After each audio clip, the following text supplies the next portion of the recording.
ওনারা যদি আমি সামনাসামনি দেখতে পারি বা পায়ে ধরে চেষ্টা করতে পারি, তাহলে আমি আমার জীবনকে অনেক ধন্য মনে করব। আমি আপনাদের মাধ্যমে সারা বিশ্বের কাছে সমস্ত মুসলমান, সমস্ত ইহুদি, খ্রিস্টান, বৌদ্ধ, হিন্দু যারা আছে সবাই ধর্ম নির্বিশেষে আমি আমাদের সাবেক প্রধানমন্ত্রী, 3 বারের প্রধানমন্ত্রী বেগম খালেদা জিয়ার জন্য আল্লাহর কাছে শুকরিয়া জানাই এবং তার সুস্থতা কামনার জন্য সারা পৃথিবীর কাছে দোয়া চাই। কাউকে যদি সম্মান দেখাতে গিয়ে সিজদা করা যায়, তাহলে আল্লাহর এই জমিনে আল্লাহর পর সবচেয়ে বেশি সম্মান পাওয়ার হকদার কে? নবী করিম সাল্লাল্লাহু আলাইহি সাল্লাম।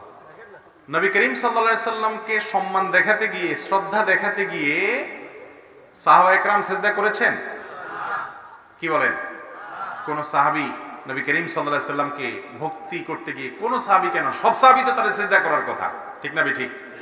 তাকে তো সবচেয়ে বেশি সম্মান জানাতে হয়, সবচেয়ে বেশি সম্মান জানাতে হয়, সবচেয়ে বেশি ইজ্জত জানাতে হয়, সবচেয়ে বেশি তাকে শ্রদ্ধা করতে হয়, এটা ঈমানের দাবি।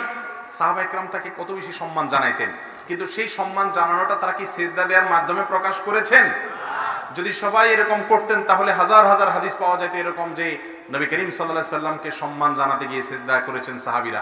এরকম তো কোনো হাদিস পাওয়া যায় না। তো আমার নবীজি সাল্লাল্লাহু আলাইহি সাল্লামকে যদি সাহাবীরা সিজদা করে যে সম্মান না জানায়, আপনি আপনার জীবিত বা মৃত কোনো পীরকে, কোনো আপনার শ্রদ্ধাভাজন ব্যক্তিকে আপনি যদি সিজদা দিয়ে সম্মান জানান, তাহলে এই সম্মান জানানো এটা কি সাহাবী থেকে, নবী করিম সাল্লাল্লাহু আলাইহি সাল্লাম থেকে কোন প্রকার অনুমোদিত নাকি অননুমোদিত? সম্মান জানার পদ্ধতি নবী করিম সাল্লাল্লাহু আলাইহি সাল্লামের সাহাবীদের চাইতে যদি আপনি বেশি বুঝেন মনে হয়, তাহলে তো এই বেশি বোঝাটা গ্রহণযোগ্য হতে পারে।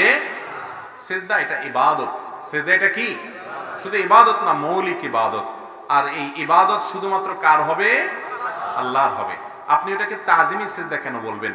তাজিমি সিজদার যদি অপশন খোলা থাকতো, তাহলে রাসূল আকরাম সাল্লাল্লাহু আলাইহি সাল্লামকে তাজিমি সিজদার অপশন খোলা রাখতেন সাহাবায়ে কেরাম রিদওয়ানুল্লাহি আলাইহিম। তো বলতেছিলাম কি জানো? তাজিমি সিজদা। যদি সম্মান জানাতে গিয়ে সিজদা করা যেত, মুহাম্মদ সাল্লাল্লাহু আলাইহি সাল্লামকে সম্মান জানাতে গিয়ে সিজদা করা হতো, ঠিক না ঠিক? সেটা যেহেতু হয় নাই, তার চাইতে বেশি সম্মান পাওয়ার হকদার কেউ আর না। অতএব অন্য কারোর ক্ষেত্রে তাজিমি সিজদা এটার কোনো সুযোগ নাই। সিজদা এটা ইবাদত, আল্লাহ ছাড়া কারোর জন্য এটা নিবেদন করা শিরক, এটা শিরক। অতএব এটা করা যাবে না। আল্লাহ তাআলা আমাদেরকে বোঝার তৌফিক দান করুন। দ্বিতীয়ত কথা হলো, দাঁড়িয়ে সম্মান জানানোর কথা বলেছেন প্রশ্নের মধ্যে। কেউ আসলে তাকে সম্মানার্থে দাঁড়িয়ে যাবেন কিনা? উত্তর হলো না।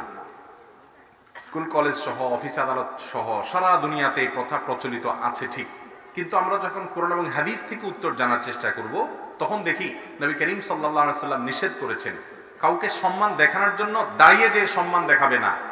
আজকাল দেখবেন যে দাঁড়ায় সম্মান করে, পারলে নাইচা সম্মান করে, আরো কতভাবে সম্মান করে, কিন্তু পেছনে ঠিকই দুর্নাম করে।